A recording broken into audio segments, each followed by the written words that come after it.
Move backwards with it. In the ever-evolving digital landscape, Google, Facebook, and Twitter have changed the way we communicate. This has left parents struggling to keep up with their children in unfamiliar territory. Martin and Ann Harder, who are in their 70s, have embraced the world of media with enthusiasm and purpose. It scares me half to death, but I just go ahead and try it anyway, and it's actual fun. This past Christmas, the Harders' kids and grandkids bought them the latest gaming system. The laser sensors challenge even the most savvy of gamers. Ann and I looked at it and said, I'm not so sure this was a good choice. That was our reaction. But Ann especially got into it first, and then I followed, and we started dancing around that thing and having a blast. You're going too close. Move backward, yeah. The couple has been active in church ministry for more than 45 years and are anything but conventional. That's why Martin says they have never shied away from new technology. That Jesus is always relevant. Technology is, he knew about that long before we ever got into it, so it's old stuff to him.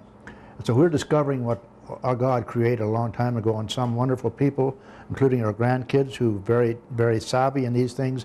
They discover these things, and we kind of follow in their footsteps and learn. And with a few clicks on their new iPhone, they have discovered a new way to connect right into the heart of their family. The biggest thing is connecting with our grandchildren. I've been texting back and forth to our grandchildren. You phone them on a regular phone, you can't get an answer, but you text, you get an answer right away. Parents who are concerned about how their kids are using these new technologies and finding it difficult to understand themselves can find help through Rod Gustafson. He is the president of the Alberta Association of Media Awareness and has been working in the world of media for more than 20 years. Our mission, our hope, is to make all Albertans, whether they're teens, whether they're senior citizens, and everybody in between, aware of media. Because I think if we're aware of media, then we'll become maybe a little bit more selective, we'll think a little more critically about it. No, I didn't Yeah, know that. London River So came that's good to know. yesterday. Though wading through the digital landscape can be confusing, he says, it's necessary for adults, especially those dealing with youth, to know what they're doing. I think many adults aren't aware, for instance, that little device that your teenager or child is carrying around in their pocket can do a whole lot more than just place a phone call. A recent study done by the Pew Internet and American Life Project shows that teens prefer to communicate by text. 50% of teens send at least 50 messages a day, and a third of teens send more than 100 text messages a day. And although television is still the king of media in the home, teens have a much broader appetite.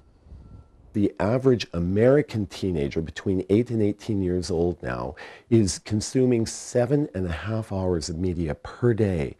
But they are actually consuming closer to 11 hours of media per day because of multitasking. They'll have the TV on and they're texting at the same time. Maybe they're even trying to attempt to do homework on the computer, so they'll have 3 forms of media, 4 forms of media available to them at the same time. To break through the digital divide, Gustafson urges parents to incorporate these new technologies in a balanced and appropriate way, something he has been practicing at home with his son. You know, he was out a few weeks ago, and I said, well, just wondering what time you'll be home. And I thought, I put down at the end of the text message, love you, son. And I got, I love you, Dad, back. And I thought, you know what? Who says text messaging stinks? We can build relationships through these new technologies. We really can. Hey everyone, welcome again to the weekly update for junior high. At Centre Street Church, youth pastor Grover Bradford has tapped into how youth are communicating through Facebook, Twitter, and YouTube. They are in fact the very tools he and his staff use to talk to the youth in one of Canada's largest churches. We've really seen within the youth ministry here at Centre Street that instead of just sending out text along a sheet of text with just hundreds and hundreds of words, if you put like a minute or a minute and a half YouTube clip of us as pastors, just kind of the face, I think because we're all about the screen and the images, it seems to be way more of an effective way to communicate to even our families and our parents. And while some may hesitate to use new media, Bradford said there's no denying the impact that it has on young people. And as a leader, there is a tendency to want to just coast and say, you know, things have always been done a certain way and that's the way things need to be done. Well, you see where God is at work in our world today. I think we really see it through creativity and through innovation. And a big part of innovation and creativity, I think, is this whole digital world. It's even affecting family relationships, he says. When a mother in his congregation approached him about getting her son to open up, Bradford suggested she get on his level and join Facebook.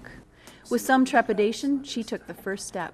She would be up in her office upstairs, and he'd be down in the basement doing his thing, and she'd wait for him to come online, and they'd start a discussion, and they'd talk about life, talk about what was going on at school, what was going on in different areas of his life. And because she built that bridge using Facebook to communicate with her child, he came to her and they initiated this new relationship, and it has totally, in some ways, redeemed this relationship. While some may blame technology for eroding face-to-face conversations, Rod Gustafson feels it's not technology that is the culprit. The world has been in constant change for generations. You know, it really comes down to parenting. Parents have become convinced that they can't figure this out and that they are so far out of the loop that they can't get back in again. And if you are feeling that way, talk to your kids. Get them to teach you how to use the cell phone. Get an iPod Touch or whatever it is, the device of the day. Get one for yourself and have your kids teach you how to use it. Do this and this and this. Oh, awesome. Thank And that is exactly what is going on at the Harters on a regular basis. Amidst the familiar comforts of coming to Grandma's, a new language is forming to bridge across the generations. So it's not us teaching the grandkids anymore, it's them coming to us and saying, this is how you do it, Grandpa. And that's exciting. And it's so good in our relationship with our grandchildren to stay with them, to let them know that, hey, we're hearing you. We want you to be part of our lives, and we want to be part of your lives. Good game, everybody. Hey, good job.